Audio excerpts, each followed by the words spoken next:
Hi అండి. ఈరోజు నేను చామదుంపలు ఫ్రై చేశానండి. జిగురు లేకుండా ఎంతో టేస్టీగా ఉంటదండి ఇది ఫ్రై అన్నది. ఫస్ట్‌గా చామదుంపలన్నీ కూడా నేను ముక్కలు కట్ చేసి చిన్న చిన్న ముక్కలు కట్ చేసి నేను ఉడకబెట్టేసాను. ఉడకబెట్టేసిన తర్వాత అవన్నీ కూడా పీల్ తీసి పక్కన పెట్టానండి. పక్కన వేరే ప్యాన్ పెట్టాను. కొంచెం ఆయిల్ ఏసాను.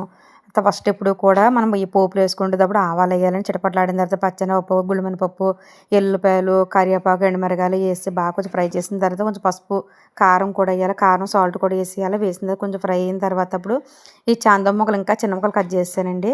కట్ చేసిన తర్వాత అవి కూడా ఇందులో వేసి నేను ఫ్రై చేస్తాను. ఎందుకంటే ఉప్పు, కారం ఫస్ట్ వేసాను కదండి. అందువల్ల ఇంకా అవి వేయలేదు. చూడండి అసలు అడుగు అంటుకోకుండా జిగురు లేకుండా ఎంత చక్కగా ఫ్రై అయిందో చూసారా? కానీ సిమ్‌లోనే జరగాలండి. అలాగా ఫ్రై చేసుకుంటూ ఉండాలా. ఫ్రై చేసుకుంటూ చక్కగా అలా చేసుకుంటే ఎంతో బావుంటదండి. నేను దీని కాంపిటీషన్ ఇదికి పప్పుచారు పెట్టాను. పప్పుచారు ఇది ఫ్రై చాలా టేస్టీగా ఉందండి. సూపర్‌గా వచ్చిందండి. మీరు ట్రై చేయండి.